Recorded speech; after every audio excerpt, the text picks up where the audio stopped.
Peak Recovery presents Facing Addiction Podcast. We have a whole generation that we've lost to fentanyl. Just last year, 100,000 people. You know, even though I didn't want to believe that it was happening or to respond in healthier ways so that we could give them the best chance that we could. Hey everybody, welcome to Facing Addiction Podcast. I'm your host, Tyler Tisdale, the founder and CEO of Pinnacle Peak Recovery. On today's episode, we're sitting down with Garrett Deetz. Garrett, how you doing? Good. How you doing, Tyler? Good. Yeah, thanks for coming on. On today's episode, in season 2 of Facing Addiction Podcast, we're going to be diving into some incredible transformation stories, and Garrett has one of them. Garrett, if you don't mind just introducing yourself, and we'll just go from there. Yeah, man. Garrett Deetz. Okay to give my sobriety birth date, you know what I mean? It's December 4th of 2017, man. Just happy to be here, man. Me and you, I've known you a long time. You've helped me and been a part of my recovery in so many ways. And so, man, this is just thank you for having me on here, man. Absolutely. Maybe just start with talking about your childhood. What did that look like? And cruising right into like your first experimenting with drugs and alcohol.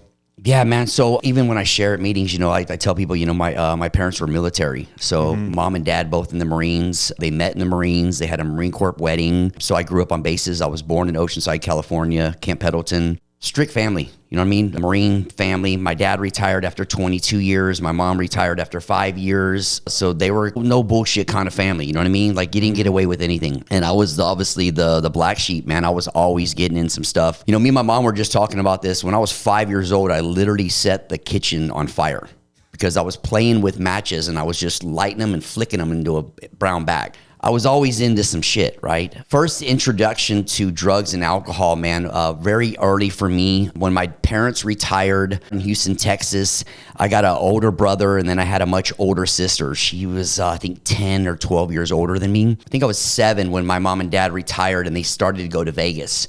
They would leave and go to Vegas for 3 or 4 days or sometimes even a week, and they would leave my sister the run of the house. You know, and back in those days in the 80s, man, it's kegger parties and drugs and bikers and all that cool stuff. When I was right around 8 years old, my parents were out of town. My sister and friends were kegger parties, and my sister and 2 of her friends came up into my room, and they gave me some beer. And they're like, hey, man, drink this. And so I drank beer for the first time at 8, and then that same night they came back up and they had some shots. I'm at 8 years old and I'm taking shooters with these girls, right? And I think I'm in heaven. That's just what it was back then. It was, you know, drinking and partying and kids, college, whatever. The same scenario when I was 10 years old, my sister was throwing another party and her 2 friends came up to my room and they gave me a little white line of some stuff. It was cocaine, right? And that was my first introduction to cocaine. So like really early age into drugs and alcohol, man. From there, it just expelled. How old were you when you tried coke? 10. 10? Okay, so this is 2 years later. 2 years after the alcohol, yeah. That's young, man. Super young. That's young. What'd you think of coke? Because when I first did coke, I was a little older. I was like 15. But when I did coke, I'd been drinking for a few years prior to that. Tried ecstasy first. Tried some other stuff first. And then when I did coke, I was like, man, this isn't that bad. Like, I'm not that fucked up. And I try to remember, like, I'm old, dude, right? Yeah. But I try to remember, but I do remember, and I don't know if it was the first time or one of those first times that they did it, they would come up and give it to me. I just remember being really hyper. Yeah. Like, it wasn't like I was on this, like when you're really into drugs and you're shooting some speedballs, that's a whole nother story, right? But but I remember just being super amped up and just partying with the older kids, man. Yeah. Well, I remember just getting super fucked up when I was younger on alcohol and weed and mixing the two. And that was like a big deal when I was really young, mixing the two. When I first tried coke, I was like, man, I'm not even that fucked up. Yeah, it's not that. Coke absolutely destroyed my life. It was one of the things. I was shooting up coke. It was absolutely miserable. So it's nothing to take lightly. I was just surprised it didn't really impair me as much as marijuana and alcohol. Sure, definitely. Yeah. I mean, for me, it was the coke, and like you said, it blew from there. Like I went full off. Well, where'd you go? Like, what happened? You mean after that, the first instance of cocaine and all that? Yeah. Just keep cruising. It just, you know, for me, it was cool because my sister ended up moving out and got her own apartment with her guy. And my brother was in the house, but he was kind of like a straight edge kind of dude. He drank and partied. My dad owned a pizza restaurant. So it was kind of like me and my friends. So we would steal alcohol. So it was more so back to the alcohol thing. But at one point in my life, I was young. I think I was 14, and my birthday is December 28th. And so we would celebrate it November 28th because anybody that has a Christmas birthday knows that it just sucks, man. You don't get shit. And half the time they forget about your birthday. And so we would celebrate it November 28th. I think I even thought that was my birthday for a while. But 14 years old, come home, birthday, November 28th. I come running in the house, no birthday presents, no nothing. They forgot. And so I think I remember thinking that at that time, maybe they're going to do it. I'm getting older on my birthday, December 28th. So a month later, I come running home, still no situation, is no birthday presents, no gifts, no nothing. I say it when I speak all the time is that I felt at that time, my parents weren't giving me the attention that I wanted. My parents gave me attention. They spoiled me rotten, right? They were good people, man. It just wasn't the attention. I wanted it all. Right? Been doing drugs, been drinking my whole life up to 14 for the last, 4 years, 6 years drinking. And I ran away, got involved in gangs. And for me, that was when it really kicked off. And where'd you grow up at? My parents lived in Texas, but we would transfer back and forth from Houston to California. California was where I got involved with gang activity. In LA? A little bit south in Long Beach. Long Beach? Yeah. Yeah. Not a great area. Not a great area. The town that we were in was a little bitty Mexican town. It's called Wilmington, right? Which is Weemos, when the Mexican gangs call it Weemos. You have Wilmington, Carson, and Long Beach are kind of all by each other. And so the neighborhood we were in Wilmington, it was a buffet of gangs. There's so many different gangs, dude. You could actually pick which gang you want to be a part of, but you definitely have to be a part of one because it's either you're a part of a gang or you're a victim of a gang. And I was a strong-willed kid, man. You know what I mean? So I'm going to be a part of something. And I chose skinheads because when I saw them in the neighborhood, they were more scared from the other gangs than everybody else, it appeared to me. Now, I can't say that's what it was, but that's what it appeared to be. And plus, they stuck with their own. They didn't mess with nobody else. And what did that lifestyle look like? When I first got involved in being a skinhead, man, it was the attention that I got, right? They gave me the attention that I wanted, right? That you were looking for. Absolutely. Yeah. You know what I mean? There was no drugs involved at this point, right, really, because as a skinhead, you're supposed to be at this point where there's no drugs allowed. You can't do drugs. You can drink. And once in a while, we would do cocaine, but no hard drugs because that alters your mind. And this is a race thing, right? And they're embedding into our brains about we're the superior race and we got to be ready to go at any minute and that kind of thing. And we had a compound that had allowed you to play with guns and mess with girls and parties all the time. And so it was a kid's dream, right?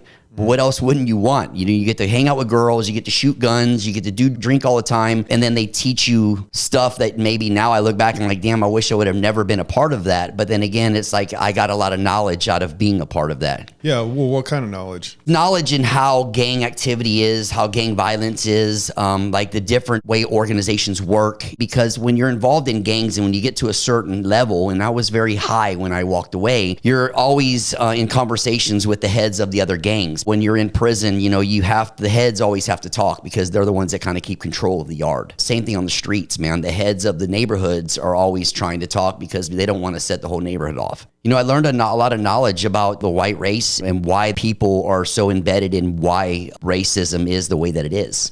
I can see the opposite of what it really should be. That makes sense. Yeah. Almost being brainwashed when you're a part of this and now looking from the other side. Absolutely brainwashed. Yeah. Absolutely. You were involved with the gang activity, but you guys were against using hard drugs. So when did it kind of turn to addiction?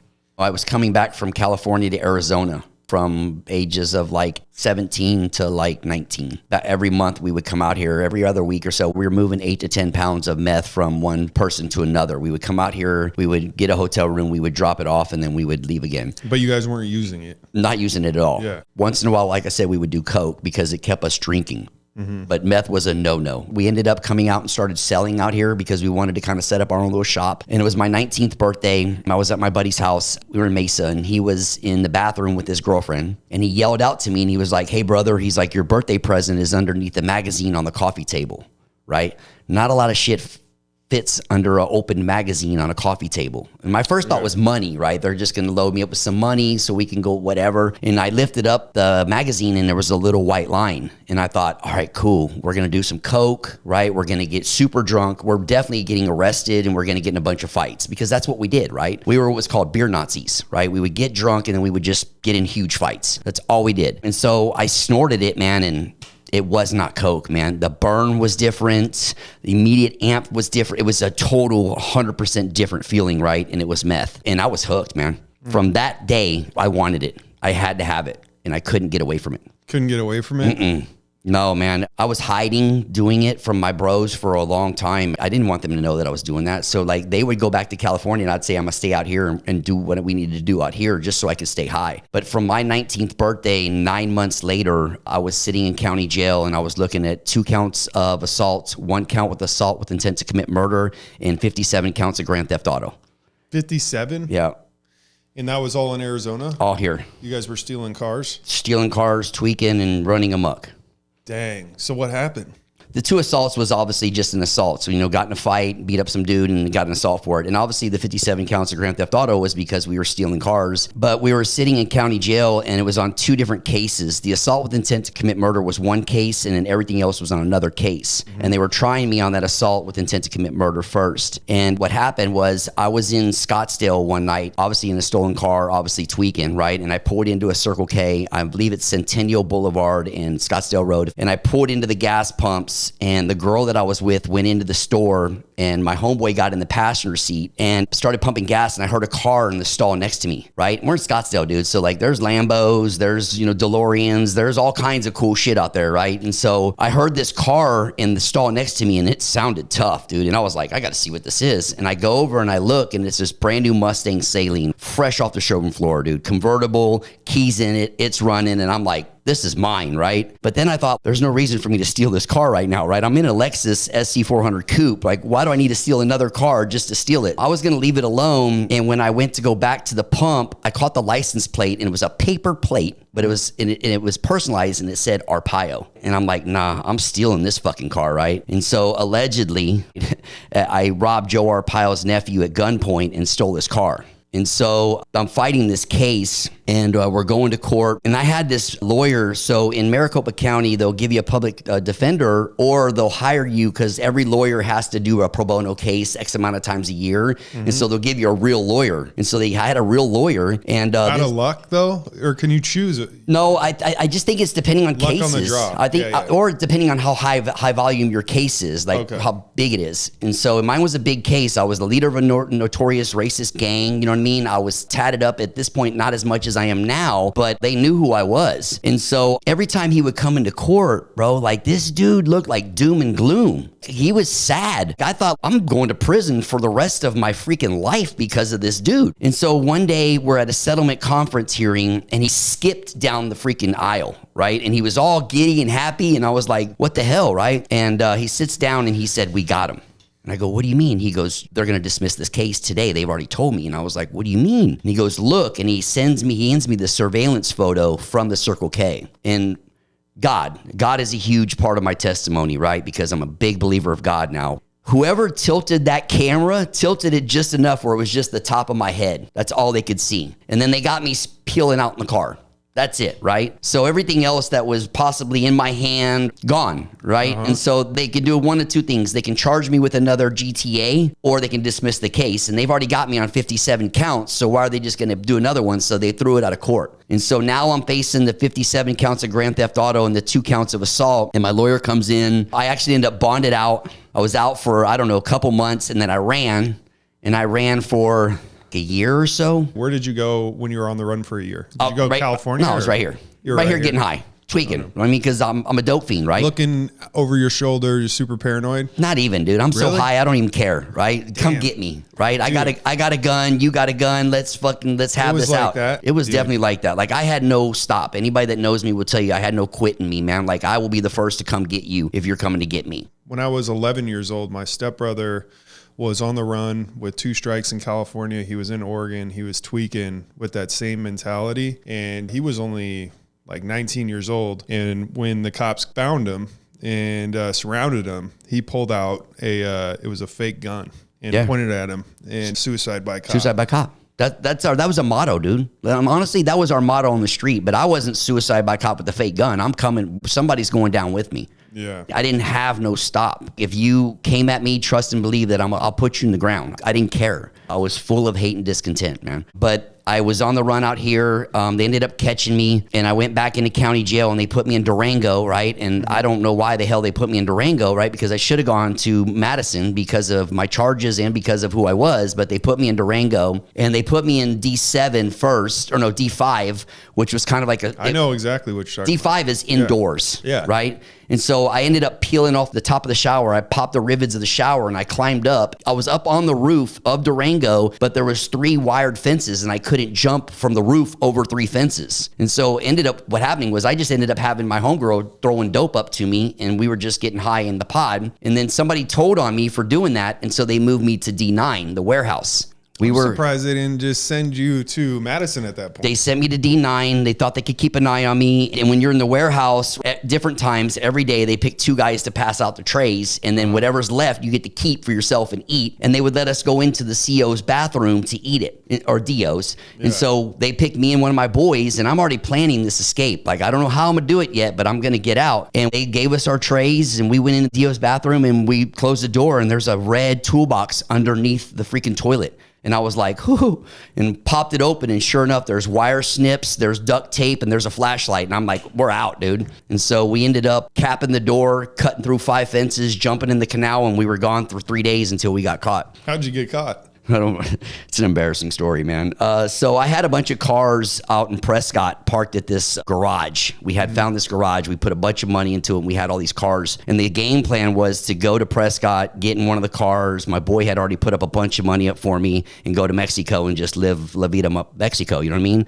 And the girls that picked us up the night that were supposed to take us to Prescott, they wanted to go cruise around Ahwatukee, and we had like 7 or 8 of us in this freaking rodeo, and one of my boys ends up busting open a mailbox, gets like 700 pieces of mail, and they got it in the back of the rodeo, and I'm in the passenger seat with a girl in my lap, and behind me, I don't know, but they're literally opening up mail, looking for credit cards and throwing it out the window, the mail, and a cop pulls us over. For littering? For throwing the mail out, right? Yeah. And you got 7 of us in rodeo, and we're just hit, so then they catch us. So when you escaped, you were in stripes? Yeah. We had bleached the pink shirts, and then we turned our stripes inside out. Okay. And then you could get the blue deck shoes. Was it at night? It was that night. It was. Oh, yeah, you could buy those shoes. Yeah. Dude, yeah, that still was a thing when I was in there. Man, I'm sure you have some stories of prison, but I just remember when you were talking about Durango, I was in D6 and for 5 months, and every time I'd go to church on the street, they would, play their songs, or I'd go to a meeting. It was like, I was just so hopeless and like freaking just crushed in there. But yeah, so what ended up happening? You went back, and then did they add that to your charge? They got me, when they arrested me that time, paper suit, sent me up to the 6th floor of Madison, closed custody. I'm with the big boys now, right? And I'm facing all these charges. And my lawyer comes in, he sees me at a legal visit, and he says, Garrett, he's like, this is your plea. He's like, it's the only one you're going to get. He said, and I need you to sign it. And I was like, all right. And it was an open-ended plea, because that's what they do. They throw these big-ass pleas where it kind of gives the discretion to the judge. So it's like 10 to 30 or something? This one was 5, 11, 19 with a excruciating 23 or 24. And he goes, listen, you're getting the 19, but don't be surprised if you get the 23 or more because of your escape and everything you've done. And also they tacked on a year and a half to whatever I do, a year and a half consecutive, because of the escape. And so I signed the plea. And what would happen back then in Maricopa County, you probably know this, is like you would sign your plea, or you would go to court, you sign your plea, and then you'd wait a month, and then the judge would accept it. You do a settlement mediation conference, right? Your friends and family can speak for or against you, and then you wait another month for the judge to sentence you because he wants the time to review your case. And so I signed my plea. A month later, I go into the settlement mediation conference, and my mom, my dad, my brother, my sister, the girl that just had my son, who I've never held, never touched, never seen, right? They're all in court, and they're all getting up on the podium, and they're telling this judge how, like, I'm an amazing person, I'm honest, I'm caring, I'm loving, I'm a great dad. Everything they're saying is lies. Like, I got everybody that I love in my life lying for me.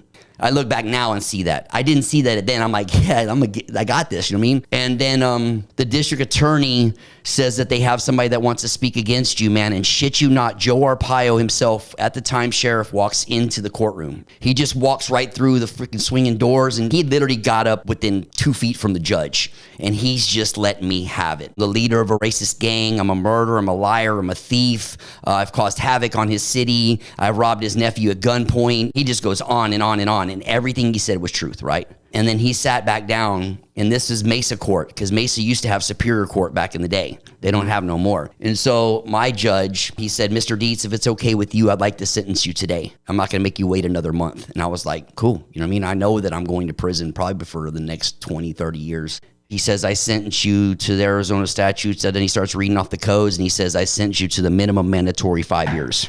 What the fuck? They cuff me back up, and they take me back to the back room, and they put me in there. 10 or so minutes later, my lawyer comes in, and I was like, what the fuck, dude? Like, you told me I was guaranteed getting 19. He goes, Garrett, you know what happened? I was like, no, is this a joke? And he goes, no. He goes, check it out. He goes, your judge and Joe Arpaio had a family rivalry that went back 20 years, and despite him coming in your courtroom, he gave you the minimum. Wow. That's true story, man. Wow. And so off to prison I go, man. Right. And because of my escape, I go to max. Right. And also because of my classification. But I go to max. I go to the walls. Right. And this is the big boys. Right. Where's the walls? Central unit in Where's Florence. That? Florence. It's the highest yard at the time besides SMU 1 and 2. SMU 1 and 2 is super max. That's slammed down 23 hours a day. The walls, you could go to rec back in the 90s and stuff like that. So I go to the walls, man, and it's play game. This is for reals. You're playing for keep. These people are in here for natural life or for murder or for whatever else, and you're coming in playing with the tough guys. And I like to tell people all the time is that, you know, I spent 25 years in prison, right? And every time I go to prison, I would go to prison not to get rehabilitated, but to get educated. And what I mean by that is I want to know what you did. I want to know what he did. I want to know what he did. I want to know how you got caught. I want to know what looked into it. I want to know everything. I want to be a master criminal, right? But I don't want to get caught like you get caught because I know I'm going to get out sooner or later. And so I might want to kind of do the same kind of thing you did. And I say all the time, is like, I mean, after 25 years, I'm just not good at it. I'm just not a good criminal, right? Well, yeah, it's a tough gig. So how old were you when you got sentenced to 5 years? I believe I was 22. And this was your first prison stint? First prison stint, 21 or 22. Did you know you were an addict at this point? Nah, man. I was a skinhead, and I was a big skinhead, and my body was pure, and I can beat anything. I looked at myself as a god. That was the mentality. It was the mentality. Were you using meth in prison? No. In there, you definitely can't use, you know what I mean? Okay. As especially skinheads. So when did it happen after that?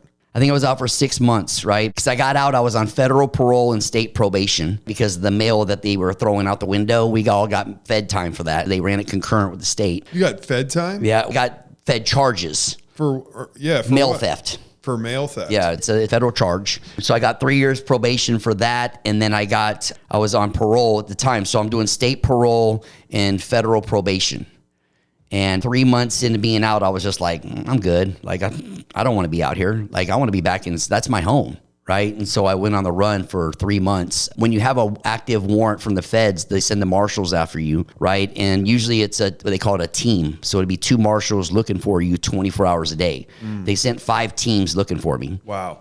Literally, my family can tell you, my mom's had a gun pulled on her. They breaking down my mom's door. They put a gun on my brother-in-law. They've pulled guns on everybody in my family because they wanted me. 6 months after being out, I ended up getting caught on Christmas Day, 2002. The charge is violation of probation. So at that point, you're just in and out of prison for the next? No, I went into the feds and I'm fighting the probation violation, which you got to do time and then more probation, or time and you can kill your number back then. Now you can't. You could do 18 months and kill your number, and I'm trying to get that. So send me to prison.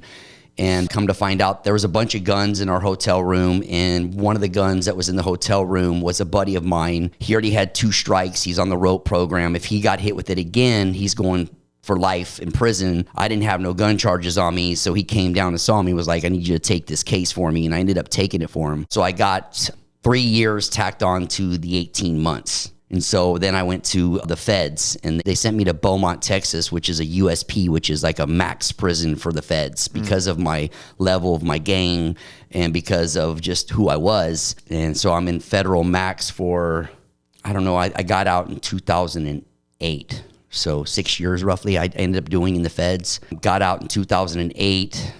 I got out and wanted to like be somewhat normal. I still wanted to be a skinhead, but I wanted to be normal, right? So I got a job. I ended up getting an amazing girl, beautiful, out of Scottsdale, never been in trouble, never caught on to a dude like me, right? So I get with her.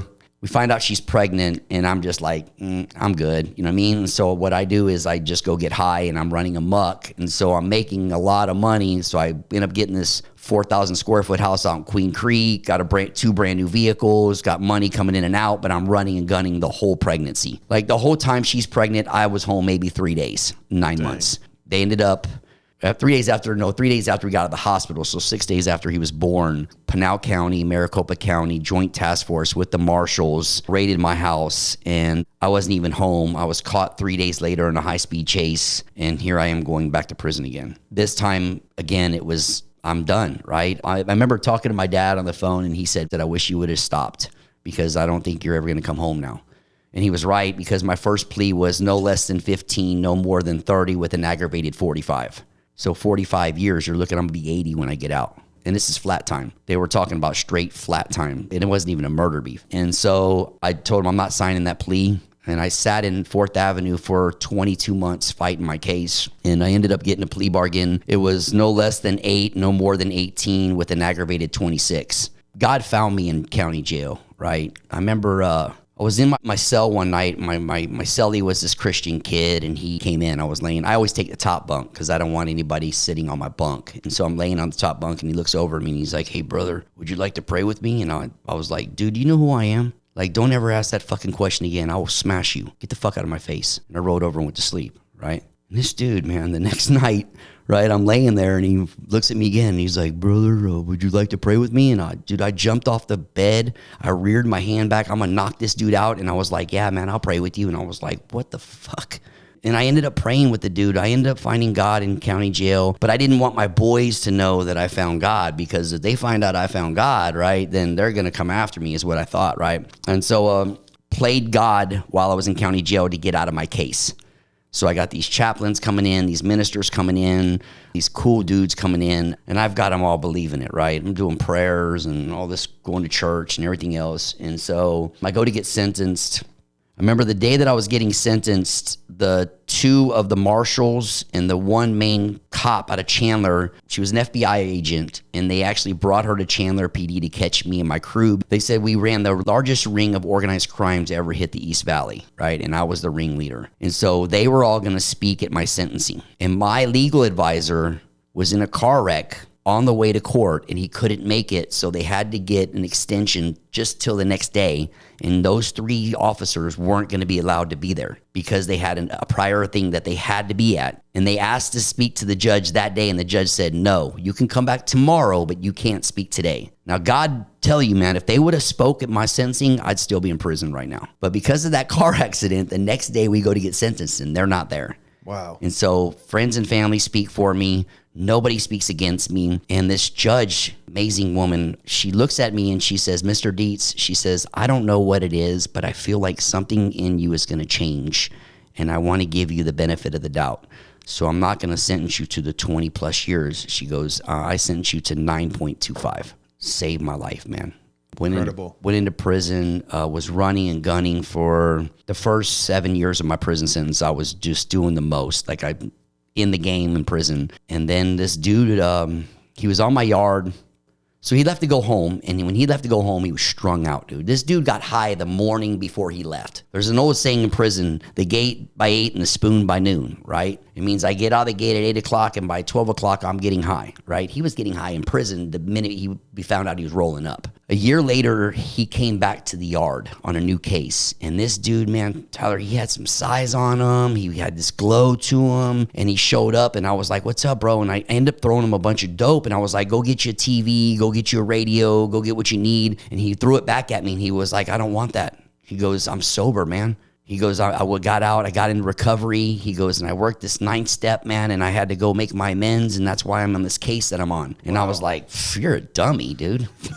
You're an idiot, right? And every week I would get dope. He would come over to my cell, and he'd be like, hey, brother, would you like to read the big book? And I'd be like, dude, get out of here. You see all this dope? And then one day I told him, I said, hey, bro, if I go read this big book with you, will you leave me alone? And he was like, yeah, man, I will. And I was like, let's go. And so we go out to the picnic tables, me, him, and another dude, man. And like I like to say that was my first real spiritual experience, right? We read Bill's story, and something in me just clicked. Like I just didn't want to get high. For that minute, right? I didn't want to get high. And at this point in my life, man, in prison, I'm fighting cancer. I have hepatitis C, hepatitis B, hepatitis E. They gave me 6 months left to live, right? And I'm a year to the gate. And so I'm kind of like reaching for anything, right? And so I got sober on the yard, man. And because of that dude, got out sober. I remember when I was on the yard and I was sober, and I had told all my boys, I'm out. I'm done. You can have all the dope. You can have all the money. You can have everything. Like I'm completely out, and I'm walking from all of you. And if you want to do it, you can come with me. I said, but I'm going to come back into prison one day. And they're like, dude, you're never going to come back unless you're in orange. And I was like, mark my words, I'm coming back. I literally told 3 of my boys that. So I get out in the brooms. I'm sober. I'm at sober living. You know what I mean? I'm Carta Vista, man. Such an amazing place, man, for me at that time. You know, Tom Fay and Gonzalo and everybody there that just, you leaned into me, right? And so I'm doing the deal. And I tell this story, right, is I meet this girl, right? I'm fresh out of prison, man. I just did 9 years, man. Like, and she's beautiful, right? Drop dead gorgeous. She's in sober living. She ain't got a job. She ain't got a car. She's not working a program, but she's beautiful, and I need that. And then I think it was, 9 months later, I relapse. I think that relapse is what really set me for where I'm at today, because I went into crossroads and I'm fighting cancer, fighting a lot of shit, man. And like, I just buckled down and was like, what's important in my life, man, is either being in recovery and recovering or going back to prison and spending the rest of my life in prison, because that was my options. And how did you deal with transitioning out of the gang? The stereotype, like with the mafia or gangs, is like, the blood in, blood out. Yeah, blood in, blood out. That's all gangs. So how did you kind of deal with that? One of these youngsters that wants to earn some stripes could come looking for me and try to want to come see me. I don't think it's in his best interest to try me, but could he shoot me? Sure. When it came to me was that, like, I walked away on the top of the totem pole. And I've never given the dirt, and I never would, right? I'm not going to put nobody in that predicament. But I think they respected that. And they also respected the fact is they know that, like, if they come after me, they're going to come hard. You're going to have to come hard because I'm not going down lightly. I don't think that's going to happen for the simple fact is God, man. I have an amazing God that tells me if he is for me, then no one else can be against me. That's what the word says, right? And so, like, I lean on that. 6 years tomorrow, I'll be out of prison. I speak everywhere, and I speak open everywhere that I'm completely out. If you don't like it, come see me. It is what it is, and no one does. More so than that, a lot of my old homeboys will call me and be like, hey, my sister's in need of help right now, dude. She's like about to die. She's on blues. Like, can you get her into treatment? Absolutely, bro. Let's get her in. There's this big push of turn, right, that's going on right now within the older convicts, man, and they're just done, man.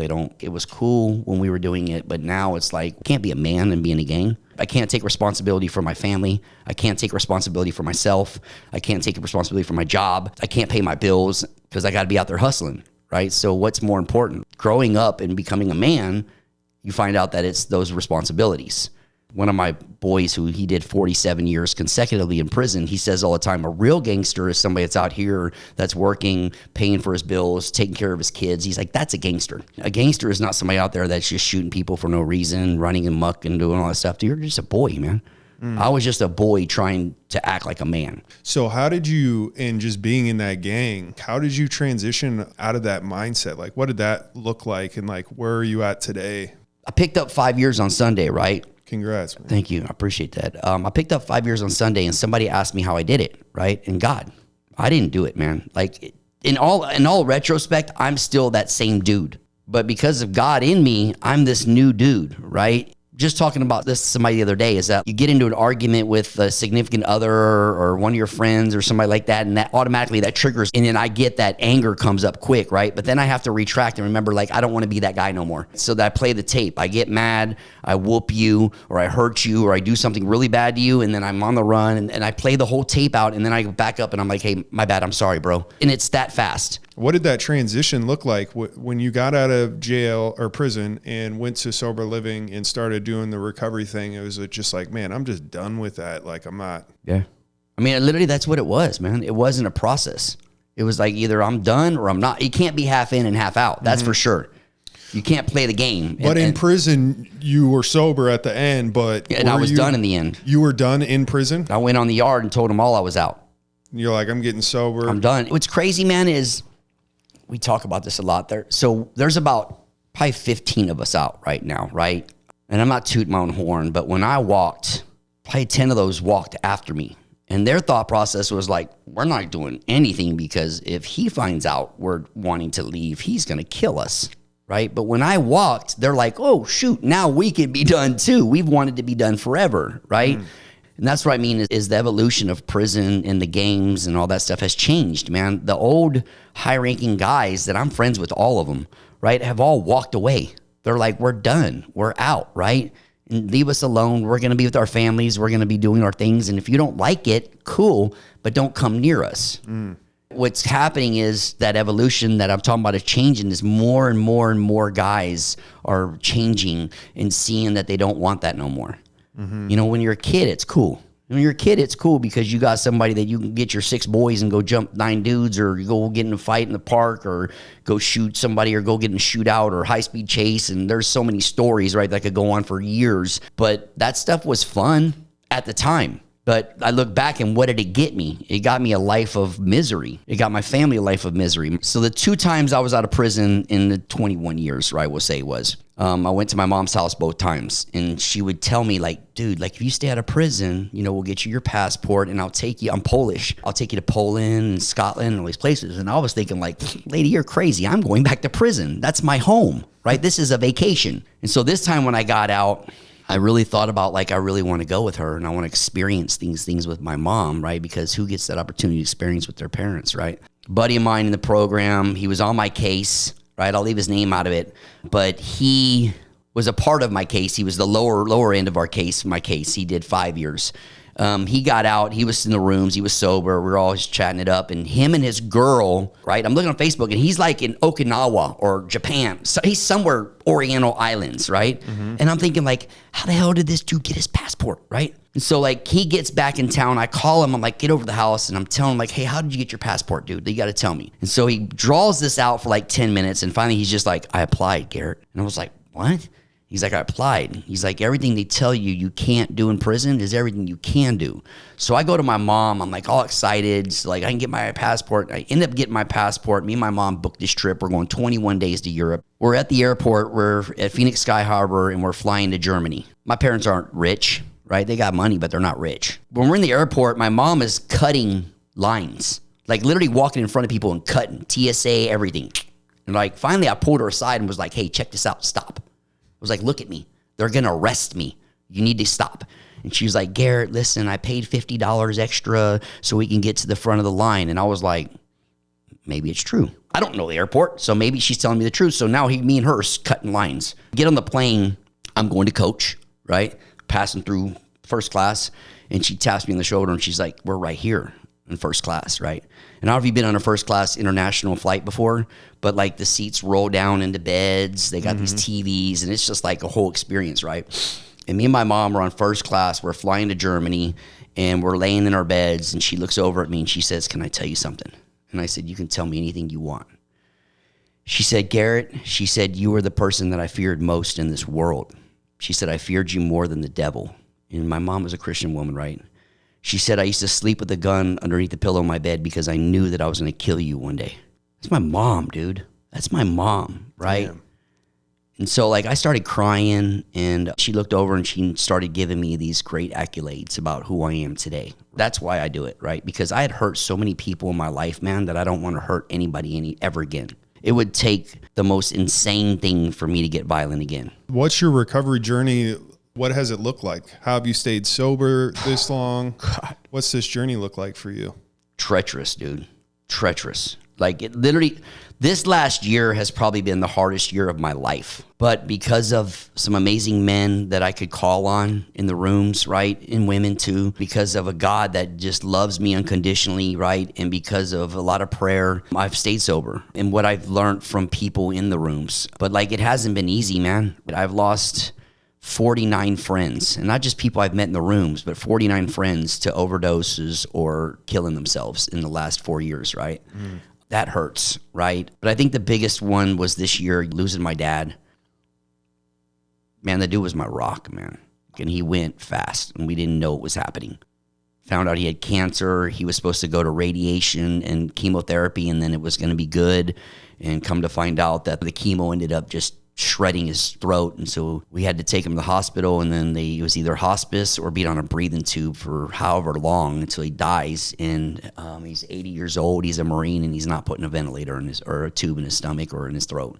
So we take him home and we spend 10 days with him. He doesn't eat or drink for 10 days, and we watch him just die, right? And that killed me. A broken relationship that I really wanted to have and I really wanted to be a part of just wasn't in the cards. It's been a really rough year. I lost one of my closest of friends that OD'd and died. But like I said, man, is by leaning in the program, man, calling my guys, man, and just saying like, I'm not good, man. Like, I need help. At one part, man, I had 3 dudes sleeping on my couch because they were worried about me. But they came and slept on my couch. That's what recovery's about, man. Yeah, that's what the people in recovery do for each other. Man, well, I'm sorry you've had such a rough year, dude. But it's also been the best year of my life, right? Because, you know, I opened up my own program just recently. I've had the ability to really get more involved with speaking out at the Capitol and speaking out with these lobbyist groups and really trying to make an impact on prison and prison reform. That's my passion, getting as many men and women out of prison as I can. And I've gotten to be a part of a lot of big name people this year because of that. There's a verse, and I'm not trying to throw my beliefs on anybody, but it says, blessed are the meek. And a lot of people don't know what the word meek means, but meek actually means kind of being able to live in between sadness and happiness at the same time because your belief in God. So for me, it's been meek for the last 11 months. Living in between sadness and happiness.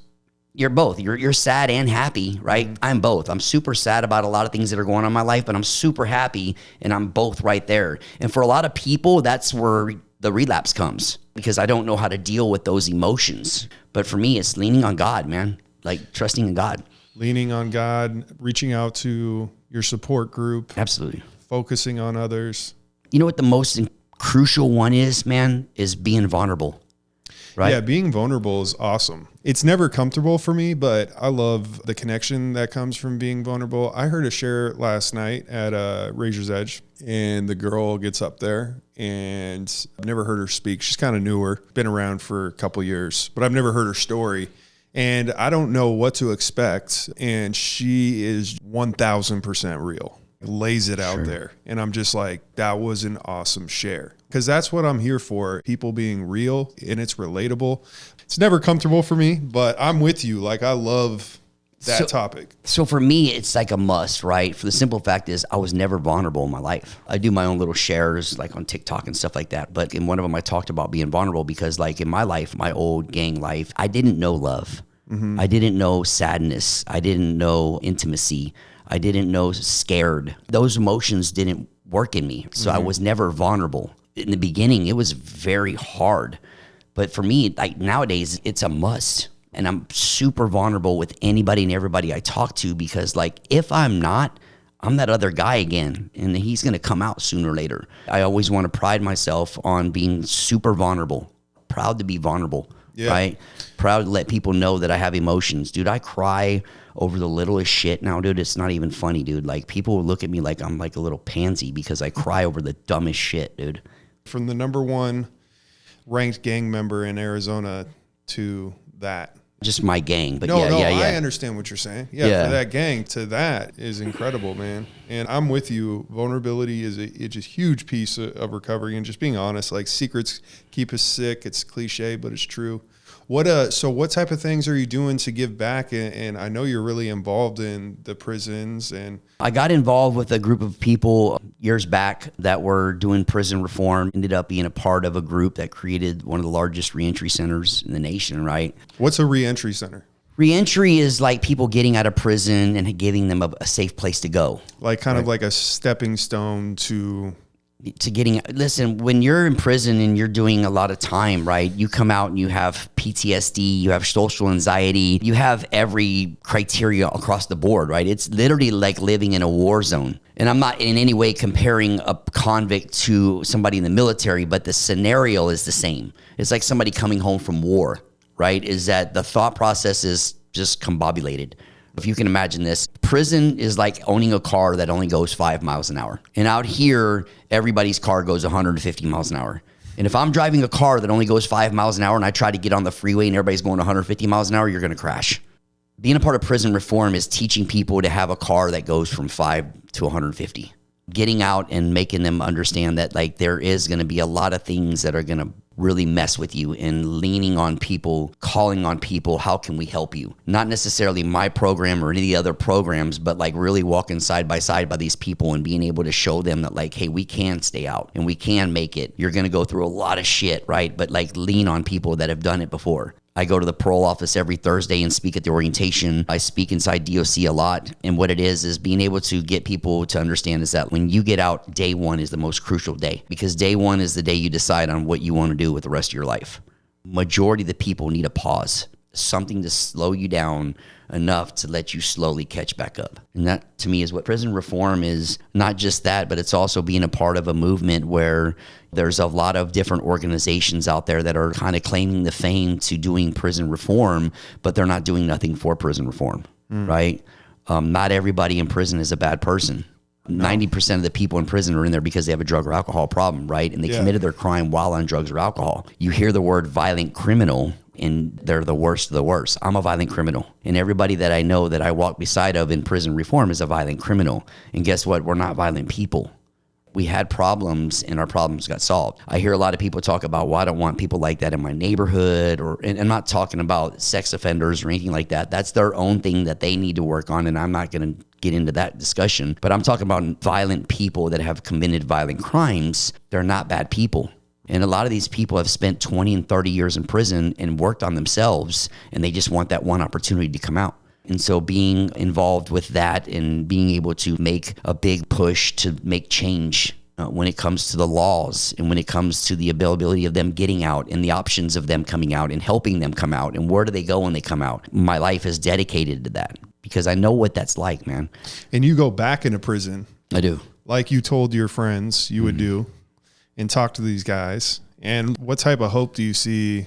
I'm what's titled an STG, documented gang member, right? So at the end of my stay, I was slammed down. Well, before the end of my stay, but I was slammed down, right? Because high ranking, whatever you want to call it, blah, blah, blah. And so when I got out and I wanted to get back on the yards, I was involved in this coalition, and we used to go to these coalition meetings.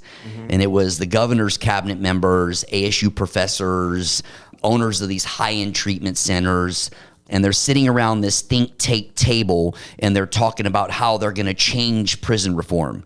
And I'm sitting in these rooms and I'm thinking like idiots, like you don't know nothing about prison. How are you going to change it? How do you change something you know nothing about? Right? And I'm getting irritated going to these meetings. And so I went to one of them one time, and this guy steps up. He says that he had 5 laws changed and it's going to help the impact of the prison system. And I looked at my buddy and I go, non-dangerous, non-repetitive, first-time offenders, 65%, doesn't change shit.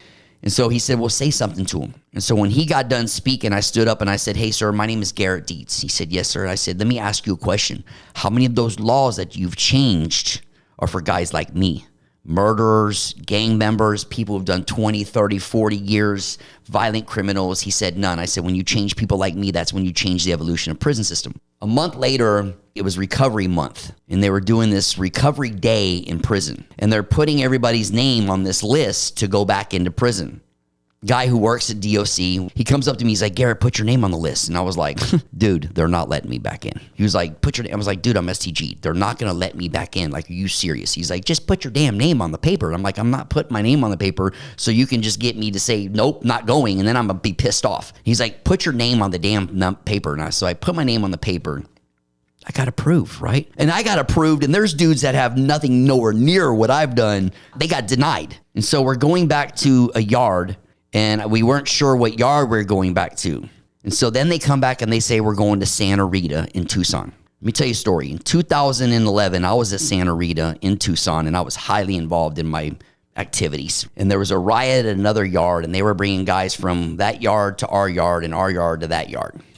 And we got a call out, which is tells who's coming and who's leaving. And I see the guy that's coming is my mortal enemy. I mean, me and this dude have had shootouts on the streets. He had somebody try to stab me. I mean, this guy, I'm trying to kill this dude. I want to kill this dude. And so I find out he's coming on a Friday bus. And this is on a Wednesday. So I went to my boys and I said, listen to me. When he shows up Friday, I need him in my cell. I'm going to butcher this dude, and then you got to help me get away with it. And they're like, okay, whatever you want, bro. So Thursday, I'm out on the yard and I'm working out. And I see all these cops running into my cell, right? And I'm like, holy shit. And then they call on the radio and they're like, you got inmate Deetz out there? And they're like, yeah. They're like, get him away from all inmates immediately and cuff him up. So they cuff me up. They walk me to the yard office, and there's CIU, which is Central Investigation Unit, right? Which are like basically street cops in prison. The head dude for Gang Task Force for CIU was in that office with about 7 to 10 other SSUs, which is like Gang Task Force for the yard. And he's like, I got you. I'm like, what are you talking about? He's like, I got your knife, and I know you're going to kill so-and-so, and so you're done. And I was like, I don't know what you're talking about, dude. And he goes, you're an idiot. He goes, your boy came up and told us you were going to do it. The 2 dudes that I told that I was going to do it to, the most trusted dudes that I know, one of them went up and told them that I was going to do it because he wanted me to get home. I had 5 years left on my sentence. He just wanted me to be able to get out. Again, save my life, right? So they cuff me up, shoot me off to max. Fast forward to 2019, we're going back to Santa Rita. And I'm walking back on the same yard that I was walked off of that they said I would never, ever walk on again. And I walk on this yard, and the lady who ran what they called the meth program at the time, it was like Men's Educated Therapeutic Health Program. That's an awful name. Right. It's so bad, right? But I would go in there and sling dope in her program. And she would always try to get me to like change my ways, go to the AA meetings and all that stuff, right? Her name was Miss Alexoff. And when we walked in to the freaking cafeteria, there was 150 dudes in there, and Miss Alexoff was the first person to see me, and she freaking almost had a heart attack. She's like, Deetz, oh my, and she gave me a hug. And then I spoke for about 45 minutes. But one point, I'm with the guy that's from DOC. He's an MMA guy like me, right? He's done a lot of jujitsu and shit in his life, so I can fight. I'm good, right? And so like 3 of my boys are in front row, and they're looking at me, right? And I looked over at them, and I was like, bro, these dudes are coming for me. He's like, what? I was like, I'm not playing. They're going to come for me. I hope you're ready. And he tapped me on the leg, and he goes, Garrett, God's got it. Just be cool. And I was like, whatever, dude. And so I shared, after the meeting, we open it up so we can talk to all the 150 guys that are there. And those 3 dudes walked up, and one of them looks at me, and he was like, hey, brother, he's like, can I give you a hug? And I was like, what? He's like, can I give you a hug? And I was like, yeah. And he gives me this big hug, and he goes, I want to tell you something. When I heard that you walked away, he goes, I walked down the yard, I pulled off my hammer, and I threw it on the ground, and I said, I'm walking with God. And I was like, what? So like being able to go back onto a yard where there was probably 50 to 70 dudes that knew I walked off that yard, escorted because I was going to kill somebody, coming back, talking about recovery, talking about change, talking about hope, talking about peace, talking about no more gangs. That, man, that's God. That's powerful. That's God. That's all that is, man. Things like that just don't happen on an everyday, ordinary kind of thing. Absolutely not. It's just super powerful message too to those guys, impacting so many lives. It gives them hope, man. Yeah. Right. And now those dudes, a lot of those dudes are lifers. They're never getting out of prison. A lot of people we fight for are lifers, right? We know they're never getting out of prison, and they know they're never getting out of prison. But those lifers are in prison trying to get people to change their lives. They're running AA meetings. They have their own meetings in there that are certified, and they're getting books sent in, and they're teaching these kids to GED classes. Those are the dudes that are the real dudes. Mm-hmm. I was in there doing shady ass shit, right? These dudes are in there really trying to make an impact. And for us, man, the push is like, how do we get them more help? get more recognition for what they're doing. They're spending the rest of their life in prison. They're never going to get out, right? But they have hope to change one dude. Yeah, they have no motivation to. So you ask me why I change. Like, that's one reason, right? Is like, I'm not letting those dudes down, man. I'm not going to let none of those dudes down. I'm not going to let my family down. I'm not going to let society down. I'm not going to be the guy that changes his lives, goes out there and helps impact a lot of shit, and then goes off and commits some crime and does some stupid shit and then ruins it for everybody else. Because that's what would happen. For me, man, it's daily wake up, pray, try to see who I can help in any way that I can help them, right? And that means I got to talk on the phone while I'm driving my kid to school to get somebody into treatment or help somebody get a job or whatever else. I mean, that's my life, man. It's literally my life, and I wouldn't change it for the world. Well, I really appreciate you coming on. And how can people get a hold of you? My Facebook is just my name, Garrett Deetz, I believe. And then my Instagram, I think, is also just my name, Garrett Deetz. I'm on TikTok too. Business-wise, LinkedIn, it's obviously still Garrett Deetz. But Divergent Recovery, man. Divergent Recovery, and now you're opening up your own reentry program. Yeah, man. We're up and going as of last week. It's a slow process. We're not rushing it, but we're really going to push it so we can get a lot of men and women out of prison and get them changed and get them a life and show them that they can be amazing people. Awesome. Well, good stuff, man. Really appreciate you coming on. And yeah, we'll do it again soon. Yeah, man, I appreciate you having me, man. I just love being here, man. Thank you.